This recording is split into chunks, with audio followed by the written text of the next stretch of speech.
Hello dear, oh welcome back to another कक्षा in पाजी की कक्षा। भाई आज हम केमिस्ट्री का वो पोर्शन खोलने जा रहे हैं जिससे बच्चों को लगता है बहुत फियर। अरे भाई व्हाई फियर व्हेन पाजी इज हियर। तो भैया आज हम इनऑर्गेनिक केमिस्ट्री का एक ऐसा चैप्टर खोलने जा रहे हैं जिसका नाम है D and F block elements. अगर आपको इस चैप्टर को सही से 30 मिनट्स में करना है तो आपको इस वीडियो के अंत तक बने रहना पड़ेगा, बिकॉज इस 30 मिनट्स में मैं ऐसी स्ट्रेटेजीज दे दूंगा जिससे आपके इस चैप्टर के 7 मार्क्स हो जाएंगे एकदम कंफर्म। चलिए शुरू करते हैं। Electronic configuration is the first portion जो डीएनएफ ब्लॉक में आपको क्लियर करना है। भैया इलेक्ट्रॉनिक कॉन्फ़िगरेशन अगर क्लियर नहीं है तो आप इस चैप्टर को आगे पढ़ने का सोचिए ही मत, बिल्कुल छोड़ के जाइए। भैया ये तो आपका 11th स्टैंडर्ड से क्लियर हो जाना चाहिए, है कि नहीं। और इसमें भी मैं सारे एलिमेंट्स नहीं बोल रहा हूं, आपको सिर्फ और सिर्फ कौन से करने हैं, 3D सीरीज एलिमेंट्स करने हैं। और उनका जनरल कॉन्फ़िगरेशन आपके दिमाग में होना चाहिए कि 3D 1 to 10 4s2 होता है। उसमें भी क्रोमियम और कॉपर का खास ध्यान रखिएगा। क्रोमियम और कॉपर जो है वो एक्सेप्शनल एलिमेंट्स है और इनका कॉन्फ़िगरेशन अलग होता है, राइट है। अब ये है एक पोर्शन जहां से इस चैप्टर के मैक्सिमम क्वेश्चंस बनने के चांस होते हैं, लेकिन इसके आगे वाले पोर्शंस में इस पोर्शन का क्लियर होना बहुत जरूरी है।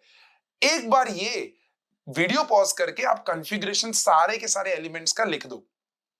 फिर इस पोर्शन को मैंने डिवाइड किया है छोटे छोटे हिस्सों में। देखो, utilizing the previous years trends, मेरे को ये पता चला कि सबसे पहला और सबसे इंपॉर्टेंट पोर्शन जो इस चैप्टर में खुलता है वो है फिजिकल प्रॉपर्टीज के ट्रेंड्स। अब फिजिकल प्रॉपर्टीज के नाम तो मैं नहीं लूंगा जिसमें malleability, ductility, high melting point, boiling point वो सब आ जाता है और वो सब आपकी स्क्रीन पे आपको हाईलाइटेड भी दिखेगा। लेकिन सपोज करो ऐसा आ जाए, why D block elements have higher melting point या why do they have higher tensile strength. तो भैया ये सारी की सारी कैरेक्टरिस्टिक सिर्फ और सिर्फ एक ही बॉन्ड की वजह से होती है जिसका नाम है मेटालिक बॉन्ड। क्लियर है। अब वो मेटालिक बॉन्ड किसकी वजह से हायर होता है, that is what you need to remember. तो due to the presence of unpaired electrons there is high metallic bond, और उस हाई मेटालिक बॉन्ड की वजह से इनका melting point, boiling point, tensile strength, hardness वो सब हाई हो जाता है। परफेक्ट है बच्चे। तो ये रहा पहला कीवर्ड इस चैप्टर का। अब कई बार क्या होता है, सीबीएसई लाइंस में घुस जाएगा जहां पर वो ये पूछेगा कि चलो आपको रीजन तो आता होगा लेकिन क्या आप मेरे को बता सकते हो कि 3D सीरीज एलिमेंट्स में किसका बॉइलिंग पॉइंट, किसका मेल्टिंग पॉइंट सबसे ज्यादा। तो भैया मेल्टिंग पॉइंट सबसे ज्यादा किसका होगा, जिसके पास मैक्सिमम अनपेयर्ड इलेक्ट्रॉन्स होंगे। वो कहां से पता चलेंगे, इलेक्ट्रॉनिक कॉन्फ़िगरेशन में से। तो बस यही है कहानी मेरे बच्चे, इलेक्ट्रॉनिक कॉन्फ़िगरेशन क्लियर कर डाला तो लाइफ जिंगा लाला। अरे है कि नहीं। तो भैया देखो आगे बढ़ते हैं। तो मैंने कुछ facts, chromium has the highest melting point, tungsten has the highest melting point in entire D block, and in 3D series elements आप देखोगे एक ऑफसेट आ रहा है, आपको ये ग्राफ दिख रहा है ना, उसके अंदर आपको एक ऑफसेट दिख रहा होगा मैंगनीज के ऊपर। अब वो मैंगनीज का ऑफसेट क्यों है उसका भी रीजन मैंने आपको यहां पर लिख के दे दिया है। आप बस ये कीवर्ड्स नोट करते जाइए और धीरे धीरे डीएनएफ ब्लॉक का खुलासा करते जाइए। बस एक पेज पे आपके ये सारे कीवर्ड्स रेडी हो गए, फिर तो यार इस चैप्टर में से फुल मार्क्स लाने से कोई नहीं रोक सकता है आपको। करेक्ट है। जैसे फिजिकल प्रॉपर्टीज खत्म होती है, next comes atomic radii and ionic radii. Again CBSE NCERT के अंदर आपको एक ग्राफ दिया हुआ है, आप ग्राफ को जरा नोटिस करो। भैया लेफ्ट टू राइट जाने पे एटॉमिक रेडियाई डिक्रीज तो हो रहा है बट एक इनवेरिएबल ट्रेंड है। क्या भाई, पहले 5 एलिमेंट के लिए डिक्रीज है, फिर कांस्टेंट है और फिर उसके बाद वापस थोड़ा सा इंक्रीज होता है। उन सब का कारण कीवर्ड्स में मैंने आपको इस स्क्रीन पे दे दिया है। बस नोट करते जाइए कि जेड इफेक्टिव और शील्डिंग, इनिशियली जेड इफेक्टिव ज्यादा होता है, शील्डिंग कम होता है। नियर टू द मिडिल ये ऑलमोस्ट इक्वल हो जाते हैं, and near to the end जो एक्सट्रीम एंड है वहां पर शील्डिंग बढ़ जाता है और जेड इफेक्टिव डिक्रीज हो जाता है। इसी की वजह से ये चीज हो रही है। परफेक्ट है। चलो आगे बढ़ते हैं। अब सिंस एटॉमिक रेडियाई का ट्रेंड इनवेरिएबल है तो आयोनाइजेशन एनर्जी का ट्रेंड तो निकाल ही नहीं सकते हैं। तो कई बार ऐसा क्वेश्चन आ जाता है why ionization energy of d block elements has invariable trend, तो उसका कारण है इनवेरिएबल एटॉमिक रेडियाई। परफेक्ट है। चलो आगे बढ़ते हैं। नेक्स्ट बिग टॉपिक जो यहां पर खुलता है वो है ऑक्सीडेशन स्टेट्स। अब ऑक्सीडेशन स्टेट्स का एक टेबल मैंने आपको दे दिया है जो कि अगेन एनसीईआरटी में भी दिया हुआ है, आप वहां से रेफर कर सकते हो। लेकिन आप ये चीज का खास ध्यान रखना कि इस टेबल के अंदर हमने कुछ इंपॉर्टेंट ऑक्सीडेशन स्टेट्स जो कि उस एलिमेंट की स्टेबल ऑक्सीडेशन स्टेट्स हैं उनको हाईलाइट कर दिया है। उसमें भी मैं आपको बोलूं क्रोमियम और कॉपर ये दो एलिमेंट्स हैं जिनका +3 और +2 ज्यादा स्टेबल हो जाता है डिस्पाइट ऑफ कॉन्फ़िगरेशन का प्रॉब्लम।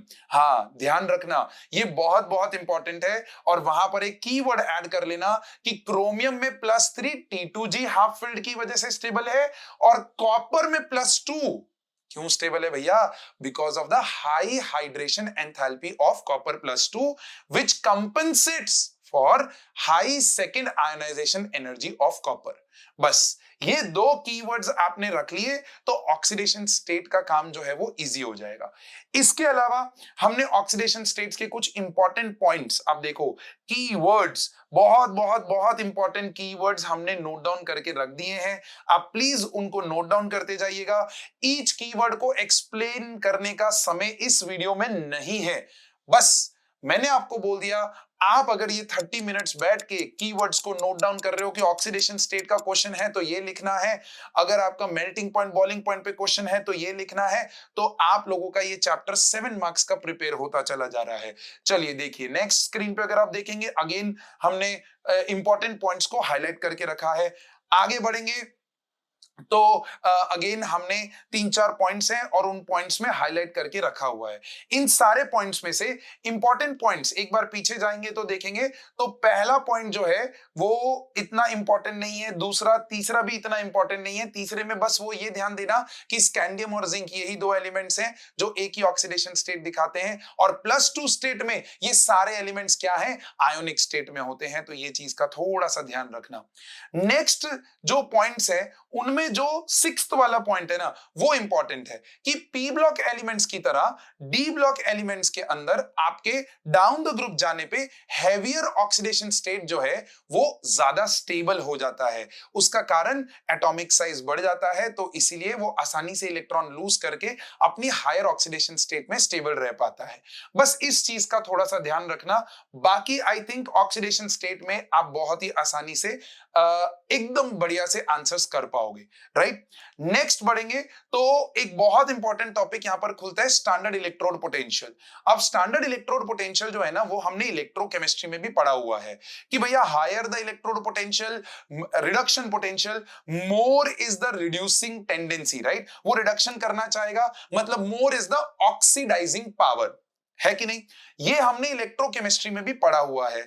सेम वही चीज यहां पर भी है, बस थोड़ा सा डिटेलिंग ये है कि स्टैंडर्ड इलेक्ट्रोड पोटेंशियल जो है is the sum of 3 enthalpies: sublimation enthalpy, ionization enthalpy and hydration enthalpy. So this decides the stability of oxidation state of a particular element. तो वो चीज का थोड़ा सा ध्यान रखिएगा। इसके अलावा स्टैंडर्ड इलेक्ट्रोड पोटेंशियल के अंदर ये है इंपॉर्टेंट पॉइंट्स जो आपको नोट करने हैं कि Mn+2 के अंदर सडनली आपका जो इलेक्ट्रोड पोटेंशियल है वो मोर नेगेटिव क्यों हो जाता है? तो उसका कारण उसकी इलेक्ट्रॉनिक कॉन्फ़िगरेशन है D5 हाफ फील्ड स्टेबिलिटी, जिसकी वजह से वो अब रिड्यूस होना नहीं चाहता है बैक टू Mn, क्योंकि वो D5 स्टेबिलिटी में पहुंच चुका है, राइट। तो इसीलिए उसकी रिडक्शन पोटेंशियल की वैल्यू डिक्रीज हो जाएगी। Whereas सबसे इंपॉर्टेंट क्वेश्चन इस पार्ट का है कि कॉपर +2 जो है उसका रिडक्शन पोटेंशियल +0.34 क्यों आता है? मतलब वही एक एलिमेंट है, आप ग्राफ में देखिएगा, वही एक एलिमेंट है जिसका रिडक्शन पोटेंशियल का वैल्यू पॉजिटिव है। तो उसका कारण अगेन आप देखो सब कुछ हमने इस स्लाइड के अंदर इंक्लूड कर दिया है आपके लिए। बस वो कीवर्ड्स को पकड़ते जाना कि भैया हाई हाइड्रेशन एंथैल्पी जो है it can not compensate for high sublimation enthalpy of copper, इसी की वजह से वो कॉपर +2 अनस्टेबल हो जाता है and it wants to reduce back to copper, इसीलिए उसका रिडक्शन पोटेंशियल हायर हो जाता है। परफेक्ट है। और यही कारण है जिसकी वजह से वो कोई भी मिनरल एसिड में से हाइड्रोजन गैस नहीं निकाल पाता है। But as you know chemistry is all about exceptions. तो यहां पर HNO3 और H2SO4 ये दो एक्सेप्शंस हैं जो कॉपर के साथ रिएक्ट करके हाइड्रोजन गैस रिलीज करते हैं और इसका गिव रीजन क्वेश्चन या असर्शन रीजन क्वेश्चन बनता है और उसमें रीजन ये है कि ये दोनों ऑक्सीडाइजिंग एसिड्स हैं। प्लीज इस चीज को अच्छे से नोट डाउन कर लीजिएगा। करेक्ट है।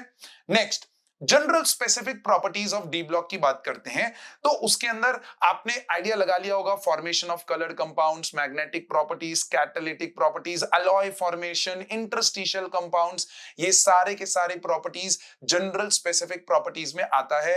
एंड माय डियर फ्रेंड, एक एक करके मैं सारे के सारे कीवर्ड्स, अब आपको नोटबुक पेन लेना है और उसमें क्या करना है, कलर कंपाउंड्स ये है कीवर्ड, मैग्नेटिक प्रॉपर्टीज ये है कीवर्ड, कैटालिटिक प्रॉपर्टीज ये है कीवर्ड, बस वो नोट डाउन करते जाना है एक पेज के ऊपर। चलिए नोट डाउन करिए। Formation of coloured compounds, d transition and presence of unpaired electrons. Magnetic properties, presence of unpaired electrons, higher the number of unpaired electrons higher is the magnetic property. और magnetic property का एक formula भी है, under root of n into n+2, जो n जो है ना वो बेसिकली क्या है, नंबर ऑफ अनपेड इलेक्ट्रॉन्स। अब भैया ये सारी चीजें घुमा फिरा के कहां लिंक हो जा रही है, इलेक्ट्रॉनिक कॉन्फ़िगरेशन पे लिंक हो जा रही है। तो भैया मैंने जैसा बोला इलेक्ट्रॉनिक कॉन्फ़िगरेशन को कर डाला तो इस चैप्टर का लाइफ जिंगा लाला। तो भैया 7 मार्क अगर आपको करने हैं तो प्लीज 10 से 15 मिनट लगा के इलेक्ट्रॉनिक कॉन्फ़िगरेशन को खत्म कर लो, उसके बाद आपके सारे डाउट्स क्लियर होते जाएंगे। इज दैट क्लियर मेरे बच्चे? चलो आगे बढ़ते हैं। आगे बढ़ेंगे, टेंडेंसी टू फॉर्म कॉम्प्लेक्सेस। तो why do they form complexes? Is again because they have very high tendency to show variable oxidation states, तो इसीलिए कॉम्प्लेक्स बना सकते हैं।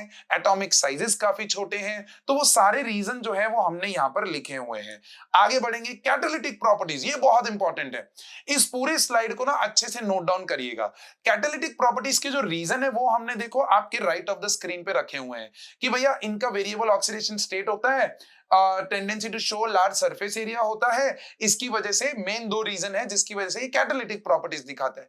लेकिन इसके अलावा सीबीएसई क्या करता है, सीबीएसई जो है ना वो कैटलिस्ट्स के नाम से आपको प्रोसेस पूछ लेगा या प्रोसेस के नाम से कैटलिस्ट पूछ लेगा। तो मेरे बच्चे प्लीज ये एक लिस्ट कैटलिस्ट का बना लीजिएगा, बहुत बहुत बहुत बहुत इंपॉर्टेंट है। Is that okay? आपको मजा आ रहा है? अरे भाई डी ब्लॉक 7 मार्क्स बहुत आसानी से क्लियर हो गया। चलो, alloy forming, why do they form alloys? Alloys इसलिए बनाते हैं क्योंकि इनका एटॉमिक रेडियस बहुत सिमिलर है और अलॉय बनाने के लिए आपका एटॉमिक रेडियस जो है वो 15% के अंदर अंदर होना चाहिए। हाँ, एटॉमिक रेडियस का डिफरेंस शुड बी बिटवीन 15%, और ये एलिमेंट्स जो हैं इनका एटॉमिक रेडियस इस रेंज में मैटर करता है, इसीलिए ये बहुत अच्छे अलॉयज बनाते हैं। परफेक्ट है। अब वो अलॉइंग से होता क्या है तो देख लो भाई, hardness increase, corrosion resistance increase, tensile strength increase, है कि नहीं? अब आपकी एनसीईआरटी के अंदर कुछ अलॉयज के नाम लिखे हुए हैं, आप एक काम करिए, इस वीडियो में कमेंट करिए कि brass is an alloy of which metal, bronze is an alloy of which metal, German silver is an alloy of which metal. ये 3 अलॉयज आपकी एनसीईआरटी में मेंशन्ड है और वो आपके कहां पूछे जा सकते हैं, एमसीक्यू सेगमेंट में पूछे जा सकते हैं। तो प्लीज मेक श्योर कि आप ये पॉइंट बहुत अच्छे से नोट डाउन कर लीजिएगा। परफेक्ट है। चलो आगे बढ़ते हैं। इंपॉर्टेंट कंपाउंड्स, हाँ ये एक बहुत इंपॉर्टेंट टॉपिक खुलता है in D block elements. 2 important compounds KMnO4, K2Cr2O7। अब इसमें है ना 2 चीजों पे खास ध्यान, प्रिपरेशन एंड प्रॉपर्टीज, बस इतना ही ध्यान रखना है। अब प्रिपरेशन और प्रॉपर्टीज में ना दोनों में काफी सारे रिएक्शंस हैं, बट उन रिएक्शंस में से कौन से रिएक्शंस इंपॉर्टेंट हैं वो मैं आपको during the video is going on मैं आपके साथ शेयर करूंगा। पहले पोटेशियम डाइक्रोमेट K2Cr2O7, इसमें R स्मॉल है, ध्यान दीजिएगा। हाँ, तो स्टेप 1 में अगर आप देखोगे प्रिपरेशन में तो क्या हो रहा है, एक क्रोमाइट ओर है। अब क्रोमाइट ओर का फॉर्मूला एमसीक्यू में पूछा जाता है, उसको हमने एक फ्यूजन मिक्स के साथ रिएक्ट करवाया तो एक येलो कलर का कंपाउंड बना। अब देखो ये ना एक वर्ड प्रॉब्लम के फॉर्म में भी आता है, K2Cr2O7 का preparation. a compound acromite or A on reaction with the fusion mix gives a yellow compound B, आपको B भी आइडेंटिफाई करना है। फिर वो B को वो बोलता है मैंने एसिडिफाई किया तो वो ऑरेंज कलर में कन्वर्ट हो गया, और वो ऑरेंज कलर में कन्वर्ट हुआ तो फिर मैंने फाइनली उसको KCl के साथ रिएक्ट किया तो मेरे को एक कंपाउंड D मिला। वो बोलता है identify ABCD and give the reactions. तो इस तरीके से ये आपको 3 मार्क का क्वेश्चन आने का फुल चांस है in the final exam, that is very very near. Perfect है। चलो आगे बढ़ते हैं। तो इस तरीके से 3 स्टेप में आपका K2Cr2O7 प्रिपेयर होता है। प्रॉपर्टीज की अगर बात करें तो हीट का इफेक्ट, भैया आप K2Cr2O7 को अगर हीट करते हो तो वो किस में कन्वर्ट हो जाएगा, K2Cr2O4 में कन्वर्ट हो जाएगा, ऑरेंज से येलो में कन्वर्ट हो जाएगा। ये चीज का खास ध्यान रखिएगा। अच्छा ये बहुत इंपॉर्टेंट है, पीएच का इफेक्ट। भैया Cr2O7 that is dichromate ion को अगर आपने एसिडिक मीडियम दिया तो वो Cr+3 में कन्वर्ट हो जाता है, लेकिन अगर आपने इसको बेसिक मीडियम दिया तो वो CrO4 में कन्वर्ट हो जाएगा, CrO4 जिसको क्रोमेट आयन बोला जाता है। तो ऑरेंज से येलो, येलो से वापस ऑरेंज अगर एसिडिफाई कर दिया है तो कई बार इस तरीके का क्वेश्चन आता है, what happens when a dichromate ion is put into the solution of pH greater than 7, मतलब आपने बेसिक pH कर दिया, बेसिक pH कर दिया तो वो येलो में कन्वर्ट हो जाएगा बिकॉज वो क्रोमेट आयन में कन्वर्ट हो रहा है।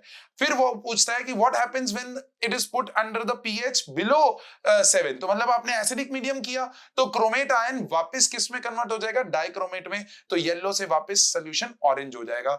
ये बहुत प्यारा एक्सपेरिमेंट है, ये फिर कभी हम कोई और वीडियो में देखेंगे, लेकिन अभी के लिए ये कीवर्ड्स को प्लीज ध्यान रखो, बहुत बहुत बहुत इंपॉर्टेंट है डीएनएफ ब्लॉक एलिमेंट्स में।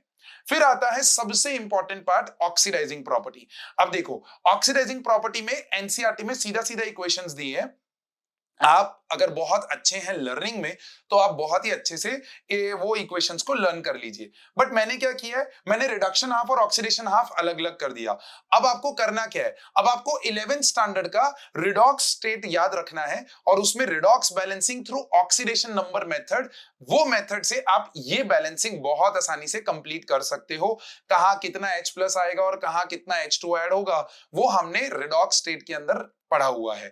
परफेक्ट है, उसमें कोई दिक्कत नहीं है। अगर आपको फिर भी वो oxidation state oxidation number method से बैलेंसिंग सीखना है तो डिस्क्रिप्शन बॉक्स में मैं आपको एक लिंक डाल दूंगा जिसको आप रेफर करके वो बैलेंसिंग सीख सकते हो और वो स्टेप्स को समझ सकते हो। परफेक्ट है, चलिए आगे बढ़ते हैं। क्या होता है Cr2O7 2- इन एसिडिक मीडियम, तो Cr+3 में कन्वर्ट होता है और किस किस को ऑक्सीडाइज करता है, on the right of the screen आपको दे दिया है। इसमें से मेरा पैसा किस पे लगा है, मेरा पैसा एक I- पे लगा है और एक Fe+2 पे लगा है। बहुत रेयर मैंने देखा है, लेकिन देखा है Sn+2 के ऊपर भी कई बार आ जाता है। Tin+2 को वो Tin+4 में कन्वर्ट करेगा। बस इस चीज का ध्यान रखना, बाकी की चीजें बहुत आसान है, एकदम मजे से हो जाएगी। आगे बढ़ेंगे, पोटेशियम डाइक्रोमेट का स्ट्रक्चर, ये अगेन बहुत इंपॉर्टेंट वो हो जाता है। यहां से प्रीवियस ईयर क्वेश्चंस में बहुत इंपॉर्टेंट एक क्वेश्चन पूछा गया है कि name the element of 3D series जिसका ऑक्सो एनायन, हाँ ध्यान से ये वर्ड को देखना, जिसका oxo anion has the same oxidation state as the group number. तो भैया डाइक्रोमेट के अंदर क्रोमियम है और पर मैग्नेट के अंदर मैंगनीज है। ये दो आयंस हैं जिनका स्ट्रक्चर ड्रॉ करने के लिए वो बोलता है। तो भैया प्लीज इस चीज को बहुत अच्छे से और बहुत बढ़िया से नोट डाउन कर लीजिएगा। परफेक्ट है, आगे बढ़ते हैं। पोटेशियम पर मैग्नेट में अगेन Mn में n छोटा है, ध्यान दीजिएगा।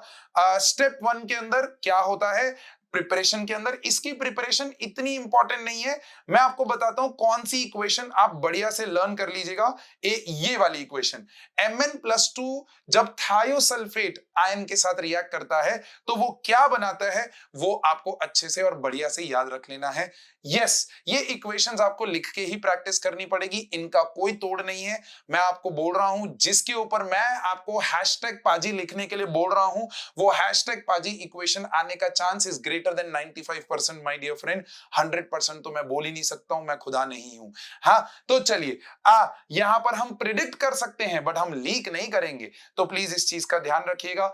ये इक्वेशन आने के चांसेस इज ग्रेटर देन 95%। फिर आते हैं effect of heat. Again not so important equation, but फिर भी कर लीजिएगा, कुछ है नहीं इस इक्वेशन में। जो इंपॉर्टेंट है वो ये है, और अगर आप देखो मैंने स्क्रीन के ऊपर कलर कोड करके रख दिया है कि कौन सी इक्वेशंस पे मेरा पैसा लगा हुआ है। हाँ भाई, ये इक्वेशंस प्रीवियस ईयर्स के अंदर अगर देखो तो सबसे ज्यादा पूछी गई हैं। KMnO4 की ऑक्सीडाइजिंग प्रॉपर्टी सबसे ज्यादा पूछी जाती है, और K2Cr2O7 का प्रिपरेशन मेथड जो है वो ज्यादा पूछा जाता है। प्लीज मेक श्योर कि आप ये दोनों पार्ट बहुत अच्छे से कर लें। परफेक्ट है। आगे बढ़ेंगे तो अगेन पर मैग्नेट का क्या आ गया आपके पास, बहुत ही सिंपल सा स्ट्रक्चर आ गया है। Again manganese is the element जिसका oxo anion, this is known as oxo anion. ये ऑक्सो एनायन जो है ये एक्चुअली में सेम ऑक्सीडेशन स्टेट है जो उसका ग्रुप नंबर है, तो ये ध्यान रखना, डाइक्रोमेट एंड परमैंगनेट आयन, बहुत बहुत इंपॉर्टेंट। अच्छा, ये ऑक्सीडाइजिंग प्रॉपर्टी जो हमने अभी बात किया, इसकी वजह से आपका जो KMnO4 है ना, वो HCl जो है, वो HCl एसिड जो है वो KMnO4 की टाइट्रेशंस में यूज नहीं हो पाता है। क्यों? बिकॉज KMnO4 ऑक्सीडाइजिंग होने की वजह से Cl- को Cl2 में क्या कर देता है, ट्रांसफॉर्म कर देता है। ये एक बहुत इंपॉर्टेंट पॉइंट है जो ऑक्सीडाइजिंग प्रॉपर्टी ऑफ KMnO4 में है। इसकी टाइट्रेशन में HCl क्यों नहीं यूज कर सकते, why we can not use HCl in titration of KMnO4, ऐसा क्वेश्चन 110% आने के चांसेस हैं। ठीक है, आगे बढ़ते हैं एफ ब्लॉक एलिमेंट्स में। अरे भाई, we are nearing to closing this chapter. F block elements में सबसे पहला जनरल कॉन्फ़िगरेशन। हाँ देखो, पिक्चर में देखो, लोकेशन दिया है बट उसके साथ साथ जनरल कॉन्फ़िगरेशन बहुत बहुत इंपॉर्टेंट है, और ये आने का चांस बहुत हाई है in the MCQ part, right. फिर आगे बढ़ते हैं, लेंथेनॉइड्स की अगर हम बात करें तो उनका कॉन्फ़िगरेशन क्या है, और उन लेंथेनॉइड्स में सारे एलिमेंट्स नहीं, कौन से एलिमेंट्स का कॉन्फ़िगरेशन आपको ध्यान होना चाहिए वो मैंने स्क्रीन पे दे दिया है। सारे एलिमेंट्स नहीं याद करने हैं। ये एलिमेंट्स को क्यों याद करना है, बिकॉज ऑक्सीडेशन स्टेट वाले पार्ट में आपको ये दिखेगा कि Ce+4 बनता है। अब ये Ce+4 क्यों बनता है, तो आप कॉन्फ़िगरेशन में देखो कि +3 इनकी मोस्ट स्टेबल ऑक्सीडेशन स्टेट है, लेकिन अगर वो एक और इलेक्ट्रॉन लूज कर दे तो वो +4 स्टेट में चला जाएगा, and that is why it acts as a very good oxidizing agent, right. तो ऐसे Ce+4, Tb+4, these are the two +4 ions जो ऑक्सीडाइजिंग की तरह एक्ट करते हैं, and same ways Eu and ytterbium ये अपने +2 स्टेट में बहुत अच्छे रिड्यूसिंग एजेंट, क्यों, क्योंकि ये लोग ऑक्सीडाइज होते हैं इनटू +3, तो इस चीज का ध्यान रखिएगा। परफेक्ट। आगे बढ़ेंगे केमिकल रिएक्टिविटी की तरफ। अरे भाई, केमिकल रिएक्टिविटी में लेंथेनॉइड्स का जो आपका ऑक्सीडेशन स्टेट है वो +3 होता है। मोस्ट स्टेबल ऑक्सीडेशन स्टेट कौन सा है, +3। अब वो +3 ऑक्सीजन के साथ, क्लोरीन के साथ, किसी के साथ भी रिएक्ट करेगा, तो भैया 9th स्टैंडर्ड में हमने देखा है ना, cross multiply of the oxidation states, बस क्रॉस मल्टीप्लाई करो और कंपाउंड्स निकालो। तो देखो, जनरल फॉर्मेट हमने ये बॉक्स के फॉर्म में भी दे दिया है, सर्कुलर फॉर्म में भी दे दिया, और वहां पर जनरल इक्वेशंस भी दे दी हैं। प्लीज इस चीज का ध्यान रखिएगा। आगे बढ़ेंगे, ऑल डन इन 30 मिनट्स। अरे भाई, एफ ब्लॉक एलिमेंट्स खत्म हो गया।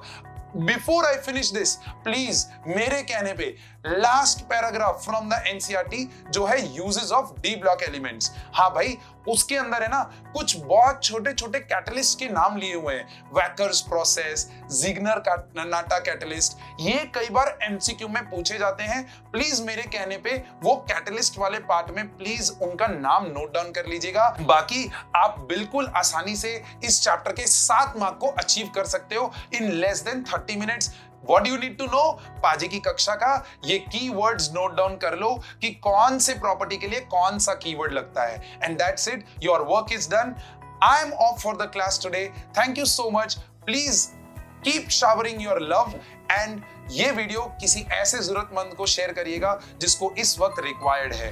Till then, take care of yourself. We will meet up in the next video. God bless you. Bye bye.